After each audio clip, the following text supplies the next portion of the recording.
শ্রোতা বন্ধুরা, আপনারা এখন শুনতে যাচ্ছেন অশরীরীর সেই বিশেষ মুহূর্ত যেখানে রাতের নিস্তব্ধতা ভেঙে বেরিয়ে আসে বাস্তবতার চেয়েও বেশি বাস্তব কিছু ঘটনা। মনে রাখবেন, রাত 10টা মানেই অশরীরীর রাত। আজকের এপিসোড 61। হ্যাঁ, একটানা 61টি পর্ব শেষ করে আজ আমরা পৌঁছে গেছি আরও একটি ভয়ঙ্কর মাইল ফলকে। আজ আমি আপনাদের শোনাবো দুটি এমন ঘটনা যেগুলো শোনার পর আপনার ঘরের কোণে পড়ে থাকা ছায়াগুলো সন্দেহের দৃষ্টিতে দেখবেন। আপনার জানালার বাইরের অন্ধকার যেন শুধু অন্ধকার নয়, যেন অসংখ্য চোখ।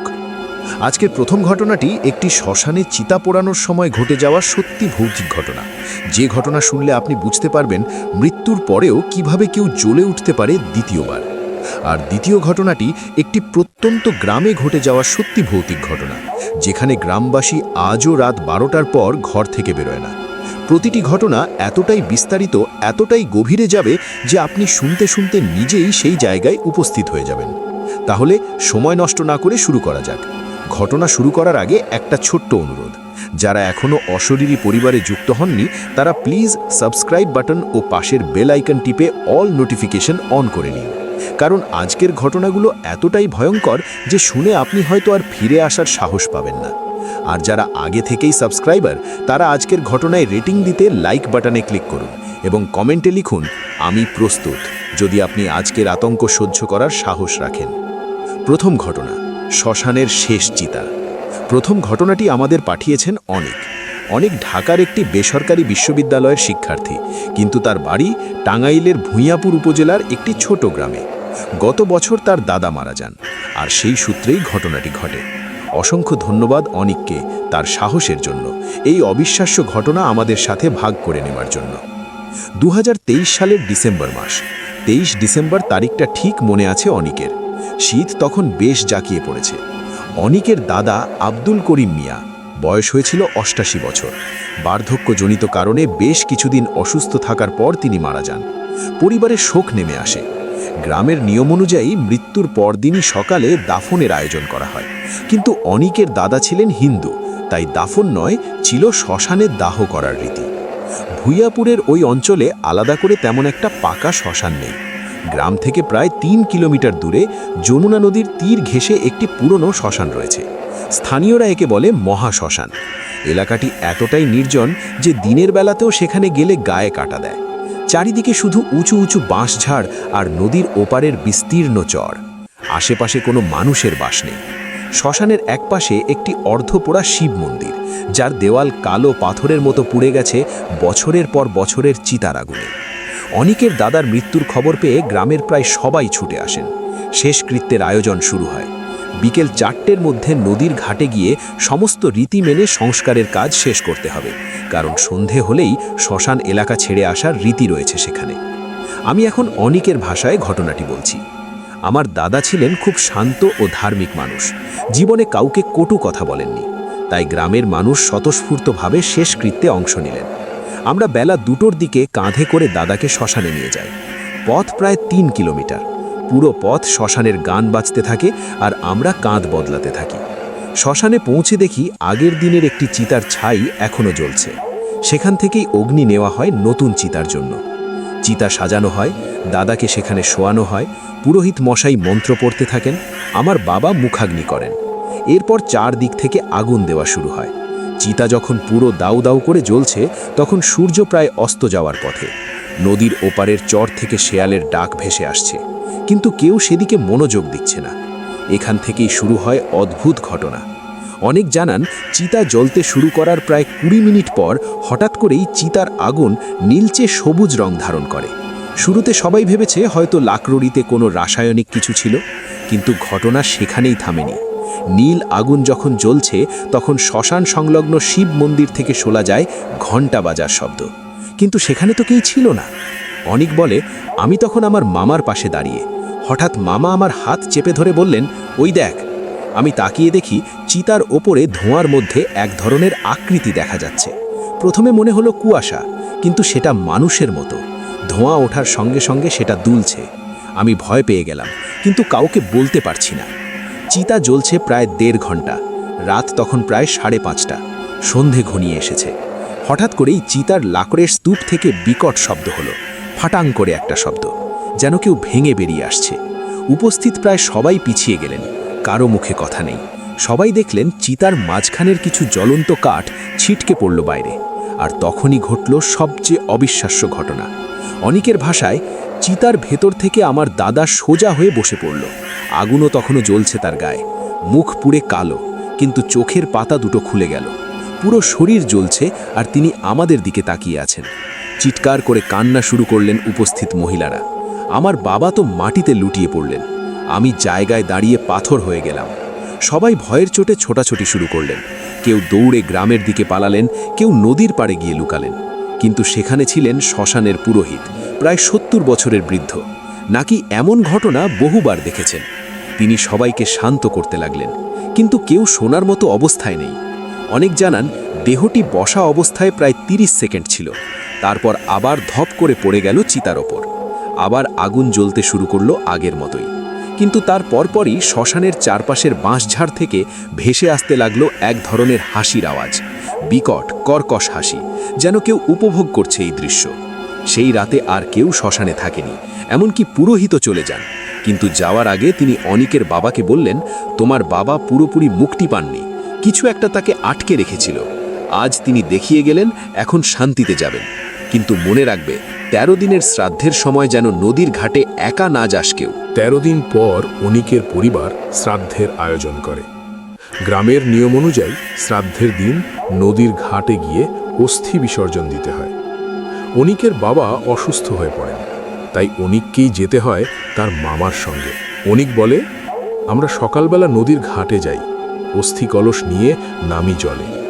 হঠাৎ আমার পা পিছলে আমি জলে পড়ে যাই। মামা আমাকে তুলতে গিয়ে দেখেন আমার পায়ের গোড়ালি ধরে কেউ যেন টেনে নিচ্ছে। আমি চিৎকার দিই, আমার চোখে তখন পানি। কিন্তু পানির নিচে স্পষ্ট দেখি একটা হাত আমার পা ধরে আছে। সেই হাত পোড়া, কালো পোড়া চামড়া ঝুলে আছে। আমি লাথি মেরে ছাড়াতে চেষ্টা করি। মামা এসে আমাকে জড়িয়ে ধরে টেনে তোলেন।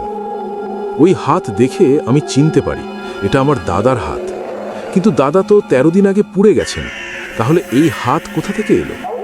মামা বলেন, ও কিছু না, তোর দৃষ্টিভ্রম হয়েছে। কিন্তু আমি জানি আমি ভুল দেখিনি। এরপর আরও কয়েকটি ঘটনা ঘটে অনিকের পরিবারে। রাতে ঘুমের মধ্যে শোনা যেত দরজায় টোকা দেওয়ার শব্দ। দরজা খুললে কেউ থাকতো না। অনিকের ছোট বোন এক রাতে দেখে তার দাদা তার বিছানার পাশে দাঁড়িয়ে আছে, কিন্তু তার মুখ নেই, শুধু একটি কালো গর্ত। সেদিন থেকেই ছোট মেয়েটি কথা বলা বন্ধ করে দেয়। এখনও সে কথা বলে না, শুধু আঙুল দিয়ে ইশারা করে। গ্রামের অনেকে বলতে শুরু করলেন অনিকের দাদার কোনো অপূর্ণ ইচ্ছা ছিল। কিন্তু অনিকের পরিবার জানে তার দাদার কোনো অপূর্ণ ইচ্ছা ছিল না। তাহলে কেন তার আত্মা শান্তি পেল না? কেন চিতাস বসে পড়ল? কেন হাত ধরে টেনে নিল অনিককে? অনিক এখন ঢাকায় থাকে, কিন্তু প্রতি মাসেই গ্রামে যায়। সে জানায় এখনও শ্মশানে কেউ যায় না। গ্রামের মানুষ এখন লাশ পোড়াতে অন্য জায়গায় যায়। শ্মশানটা এখন পরিত্যক্ত। কিন্তু যারা রাতে নদীর ধার দিয়ে যায় তারা শোনে সেখান থেকে কান্নার শব্দ। আর নাকি দেখা যায় একটি ছায়া যে চিতার চারপাশে ঘুরে বেড়ায়, নিভে যাওয়া আগুনে কাঠ যোগ করে। ২০২৪ সালের জানুয়ারিতে শীতের এক সকালে এক জেলে নদীতে মাছ ধরতে গিয়ে দেখে শ্মশানের ভিতর একটি চিতা জ্বলছে, কিন্তু সেখানে তো লাশ নেই কয়েক মাস। সে কাছে গিয়ে দেখে চিতার আগুনে পোড়ানো হচ্ছে কিছু পুরনো কাঠ ও পাতা। পাশে দাঁড়িয়ে এক বৃদ্ধ তাকে দেখে হাসল আর বলল, আমার এখনো শেষ হয়নি বাবা, শেষ হয়নি। জেলে চিনতে পারে এ সেই আব্দুল করিম মিয়া, অনিকের দাদা। দৌড়ে গ্রামে গিয়ে জানালে অনিকের পরিবার গিয়ে দেখে সেখানে কিছু নেই, শুধু ছাই আর উড়ন্ত ধোঁয়া। অনিকের শেষ কথাগুলো বলছি তার ভাষায়। আমি জানি না আমার দাদার কি হয়েছিল। তিনি ভালো মানুষ ছিলেন, কিন্তু মৃত্যুর পর কেন তিনি শান্তি পাননি সেটাই বুঝি না। মাঝে মাঝে রাতে ঘুম ভেঙে যায়, মনে হয় দরজার ওপাশে কে যেন দাঁড়িয়ে ডাকছে আমায়, কিন্তু সাড়া দিই না, কারণ ওই ডাকে সাড়া দিলে হয়তো আমিও আর ফিরতে পারবো না। এই ছিল আজকের প্রথম ঘটনা, শ্মশানের সেই রহস্যময় চিতা যে জ্বলেছিল দ্বিতীয়বার, যে আগুন নেভে না, যে আগুন শুধু দহন নয়, জাগরণও ঘটায়। ঘটনাটি কেমন লাগলো অবশ্যই কমেন্ট বক্সে জানাবেন। আপনারা কী ধরনের ঘটনা শুনতে চান সেটাও কমেন্ট বক্সে জানাবেন। অশরীরী কখনই কালো জাদু, অন্ধবিশ্বাস, কুসংস্কারকে প্রমোট করে না। আর অশরীরীর সকল ঘটনা আপনি বিশ্বাস করবেন কি করবেন না সেটা একান্তই আপনার নিজের ব্যাপার। তবে বিনোদন হিসেবে নেওয়াই হবে বুদ্ধিমানের কাজ। রাত 10টা মানে অশরীরীর রাত। এখন আরও গভীর আতঙ্কের দিকে যাওয়া যাক, যেখানে গ্রামের নির্জনতা নিজেই গা ছমছমে এক কাহিনী। দ্বিতীয় ঘটনা, 12:30। দ্বিতীয় ঘটনাটি আমাদের পাঠিয়েছেন শারমিন। শারমিন নেত্রকোনার দুর্গাপুরের একটি প্রত্যন্ত গ্রামের মেয়ে। বর্তমানে সে ঢাকায় চাকরি করে। 2024 সালের ফেব্রুয়ারি মাসে, গত মাসেই ঘটনাটি ঘটেছে। শারমিন তখন গ্রামে বেড়াতে গিয়েছিল। অসংখ্য ধন্যবাদ শারমিনকে তার জীবনের সবচেয়ে ভয়ঙ্কর অভিজ্ঞতা আমাদের সাথে ভাগ করে নেওয়ার জন্য। শারমিনের গ্রামের নাম বালাগাঁও। এটি নেত্রকোনার একটি অত্যন্ত প্রত্যন্ত অঞ্চল। চারিদিকে পাহাড়, টিলা আর ঘন জঙ্গল। গ্রামে বিদ্যুৎ পৌঁছেছে মাত্র 5 বছর হলো। এখনও অনেক জায়গায় মোবাইল নেটওয়ার্ক পায় না। গ্রামের শেষ প্রান্তে একটি পুরনো জমিদার বাড়ি আছে। এখন তা প্রায় ধ্বংসস্তূপ। কিন্তু গ্রামের বয়স্করা বলেন সেই বাড়িতে এখনও কেউ থাকে। তবে কে থাকে তা কেউ জানে না। শারমিন তার নানার বাড়িতে বেড়াতে গিয়েছিল গত 10 ফেব্রুয়ারি শনিবার। দিনটি তার খুব ভালো কাটছিল। গ্রামের পরিবেশ, খোলা বাতাস, টিলার ওপর থেকে সূর্যাস্ত দেখা। কিন্তু রাত নামতেই সব বদলে গেল। শারমিনের ভাষায়, আমি ঢাকায় থাকি। শহরে আমরা রাত 12টা-1টা পর্যন্ত জেগে থাকি। তাই গ্রামে গিয়েও আমার সেই অভ্যেস। নানা নানি তাড়াতাড়ি ঘুমিয়ে পড়েন, কিন্তু আমি মোবাইল ঘাঁটতে থাকি। সেদিনও তেমনই। রাত 12:30টায় মোবাইল চার্জে দিয়ে আমি জানালা দিয়ে বাইরে তাকাই। বাইরে পূর্ণিমার চাঁদ উঠেছে, কিন্তু চারপাশে এত ঘন অন্ধকার যেন চাঁদের আলো মাটিতে পড়তেই কালো হয়ে যাচ্ছে। হঠাৎ আমি দেখি আমাদের বাড়ির উল্টো দিকের পুকুর পাড়ে একটি মেয়ে দাঁড়িয়ে আছে। সাদা শাড়ি পরা, লম্বা কালো চুল। সে পুকুরের দিকে তাকিয়ে আছে। আমি ভাবলাম, এই রাতে কে? পাগলি হবে নাকি? আমি জানালা খুলে ডাক দিলাম। আমার ডাক শুনে মেয়েটি ঘুরে তাকালো। তার মুখের দিকে চাঁদের আলো পড়ল। আমার বুকের ভেতর কেউ যেন হাত দিয়ে চেপে ধরল। শারমিন দেখলেন মেয়েটির মুখ নেই, সম্পূর্ণ ফ্যাকাশে। ডিমের মতো মসৃণ একটি পৃষ্ঠ, যেখানে চোখ, নাক, মুখের কোনো চিহ্ন নেই। শুধু সেটা শারমিনের দিকে তাকিয়ে আছে। অথচ চোখ নেই, তবুও তাকিয়ে আছে। সঙ্গে সঙ্গে শারমিন জানালা বন্ধ করে দিল। ভয়ে তার হাত পা কাঁপছে। সে চিৎকার করে ডাকতে গেলেও গলা দিয়ে শব্দ বেরোচ্ছে না। তারপরেই শুনতে পেল বাইরে কেউ হাঁটছে। পুকুর পাড় থেকে শুরু করে ধীরে ধীরে সেই পায়ের শব্দ এগিয়ে আসছে তার বাড়ির দিকে। পুকুর পাড় থেকে বাড়ির উঠোনে পৌঁছাতে সময় লাগে মিনিট 2। কিন্তু সেই 2 মিনিট যেন 2 যুগ। পায়ের শব্দ এসে থামল বাড়ির নিচের সিঁড়ির কাছে। তার ঘর ছিল ওপরে। সে শুনল কেউ সিঁড়ি বেয়ে ওঠার চেষ্টা করছে, কিন্তু সিঁড়িতে কোনো শব্দ হচ্ছে না। ওঠার শব্দ নেই, কিন্তু সে বুঝতে পারছে কেউ আসছে। সে অনুভব করতে পারছে তার উপস্থিতি। শারমিন তার নানাকে ডাকার চেষ্টা করল, কিন্তু নানার ঘর নিচতলায়, অনেক দূরে। হঠাৎ তার ঘরের দরজায় ধাক্কা পড়ল, মৃদু ধাক্কা, যেন কেউ আঙুল দিয়ে টোকা দিচ্ছে। শারমিন কিছু বলতে পারছে না। দরজার ফাঁক দিয়ে দেখতে পেল বাইরে আলো নেই, অথচ একটা ছায়া দাঁড়িয়ে আছে। তারপর শুরু হলো কান্নার শব্দ, মৃদু কান্না, ভেঙে পড়া কান্না। কোনো মানুষের কান্না নয়, যেন বাতাস কাটছে। সেই কান্নার মধ্যে মাঝে মাঝে শোনা যাচ্ছে ফিসফিস, শারমিন, শারমিন, দরজা খোলো, আমি একা, আমি খুব একা। শারমিন তখন কাঁচা মুড়ি দিয়ে বিছানায় শুয়ে পড়েছে, চোখ বন্ধ করে।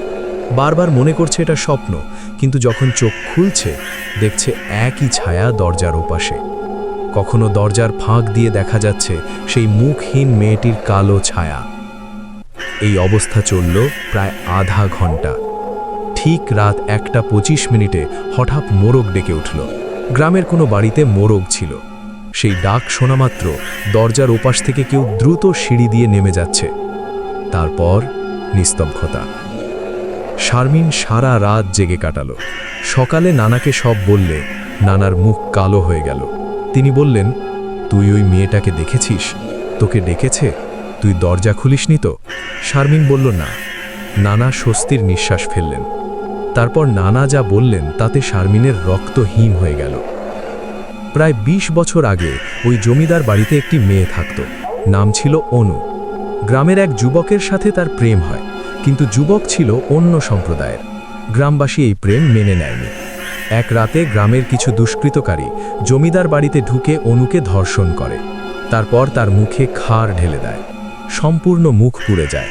বিকৃত মুখ নিয়ে অনু বেঁচে ছিল 1 মাস। তারপর এক পূর্ণিমা রাতে সে পুকুরে ডুবে আত্মহত্যা করে। সেই থেকে প্রতি পূর্ণিমা রাতে সে পুকুর পাড়ে আসে, আর যে কেউ তাকে দেখে ফেলে তাকে ডাকতে থাকে। যদি কেউ তার ডাকে সাড়া যায় বা দরজা খুলে দেয়, সে তাকে নিয়ে যায় পুকুরের গভীরে। শারমিন যে রাতে তাকে দেখেছিল সেটাও ছিল পূর্ণিমা রাত, আর সময় ছিল ঠিক রাত 12:30, যে সময় অনু প্রতি রাতে আসে। শারমিন তখনও ভাবছিল ব্যাপারটা নিশ্চয়ই নানা গল্প তৈরি করে বলছেন, কিন্তু পরের দিন রাতেই আরও কিছু ঘটল। শারমিন ঠিক করল সে আর দ্বিতীয় রাতে ঘুমাবে না, কিন্তু ঘুম আসতে লাগলো। সে অনেক চেষ্টা করেও জেগে থাকতে পারল না, ঘুমিয়ে পড়ল। হঠাৎ করেই তার ঘুম ভেঙে গেল। মনে হলো কেউ তার হাত টেনে ধরেছে। সে চোখ খুলে দেখে তার পাশে সেই মেয়েটি শুয়ে আছে। মুখ নেই, শুধু মসৃণ ত্বক। মেয়েটি তার হাত ধরে টেনে বলছে, আমার সাথে আয়, পুকুর ঘাটে চল, সেখানে অনেক মজা। শারমিন চিৎকার করতে গিয়ে দেখে তার গলা দিয়ে কোনো আওয়াজ বেরোচ্ছে না। সে শুধু মাথা নাড়ছে, না না না। মেয়েটি তখন হাসতে লাগলো। সেই হাসির শব্দে পুরো ঘর কেঁপে উঠল। হঠাৎ শারমিনের নানির ডাক শোনা গেল, শারমিন, ও শারমিন, সকাল হয়ে এলো, ওঠ বাবা। শারমিন চমকে উঠে দেখে সকাল হয়েছে। তার পাশে কেউ নেই, কিন্তু তার হাতে ছিল 5টি আঙ্গুলের দাগ, নীলচে কালো, যেন কেউ জোরে চেপে ধরেছিল। শারমিন আর একদিনও গ্রামে থাকেনি। সেদিনই সে ঢাকার বাস ধরল। কিন্তু ঘটনা সেখানেই শেষ নয়। ঢাকায় এসে সে কয়েকদিন ভালোই ছিল। তারপর হঠাৎ করেই রাতে তার ঘুম ভাঙতে লাগলো। দেখতে লাগলো তার ঘরের বারান্দায় সেই মেয়েটি দাঁড়িয়ে আছে। কিন্তু এটা ঢাকা শহর, 15 তলায় তার ফ্ল্যাট। বারান্দা থেকে পড়ে যাওয়ার ভয়ও ছিল, আবার সেই মেয়েটির ভয়ও ছিল। সে এক রাতে সাহস করে বারান্দার দরজা খুলে বাইরে তাকালো। কেউ নেই, কিন্তু মাটিতে পড়েছিল ভেজা পায়ের ছাপ, ভেজা কাদা মেঝেতে, পুকুরের কাদা। শারমিন এখনও রাতে একা থাকতে পারে না। তার ঘরে সব সময় আলো জ্বলে, আর বারান্দার দরজা বন্ধ থাকে। কিন্তু মাঝে মাঝে সে শুনতে পায় কেউ ফিসফিস করে ডাকছে, শারমিন, পুকুর ঘাটে চলো, আমি একা, তুমি আসো না কেন? শারমিন আমাদের পাঠানো শেষ বার্তায় বলেছে, আমি জানি না এটা ভূত নাকি অন্য কিছু, কিন্তু আমি এখনো প্রতি রাতে ওকে দেখি, কখনো বারান্দায়, কখনো জানালার ওপাশে, কখনো আয়নায়। ও থামছে না, ও ডাকতেই থাকবে। ও যতক্ষণ না আমাকে নিয়ে যায় ততক্ষণও ডাকবে। আমি কি একদিন সাড়া দেব? জানি না, কিন্তু এখনো দিইনি, আর যতদিন পারি দেব না। এই ছিল আজকের দ্বিতীয় ঘটনা। গ্রামের সেই নিঃসঙ্গ আত্মা যে এখনো খুঁজে বেড়ায় সঙ্গী, যে ডাকে ডাকে আর ডাকে, যার ডাকে সাড়া দেওয়া মানে নিজের অস্তিত্ব বিলীন হওয়া। রাত 10টা মানেই অশরীরীর রাত। আজকের দুটি ঘটনা আমাদের দেখালো মৃত্যুর পরেও কেউ জ্বলে উঠতে পারে দ্বিতীয়বার। চিতার আগুনেও শেষ হয় না তার অস্তিত্ব। আর একলা একটি আত্মা কত বছর ধরে ডাকতে পারে, কাউকে পেতে চায় সঙ্গী, যে তার একাকিত্ব ঘোচায়। শ্মশানের আব্দুল করিম মিয়া কি এখনো জ্বলছেন, নাকি নিভে গেছেন? অনু কি আজও ডাকছে পুকুর পাড়ে? প্রশ্ন অনেক, উত্তর কম। এবার একটু পিছন ফিরে তাকান। নিশ্চয় কেউ নেই, কিন্তু যদি থেকে থাকে তাহলে মনে রাখবেন, রাত 10টা মানেই অশরীরীর রাত। আপনারা কেউ যদি এমন কোনো অভিজ্ঞতার শিকার হয়ে থাকেন যা বিশ্বাস করতেও কষ্ট হয়, তা আমাদের সাথে শেয়ার করতে পারেন। আমাদের ইমেল বা সোশ্যাল মিডিয়ায় জানাবেন। আমাদের ইমেল অ্যাড্রেস হলো ashoriri@gmail.com। আজকের মতো অশরীরী এখানেই বিদায় নিচ্ছে। আগামীকাল রাত 10টায় আবারও দেখা হবে নতুন কোনো সত্যি ভৌতিক ঘটনা নিয়ে। সে পর্যন্ত ভালো থাকুন, সুস্থ থাকুন, সুন্দর থাকুন, নিরাপদে থাকুন। শুভরাত্রি।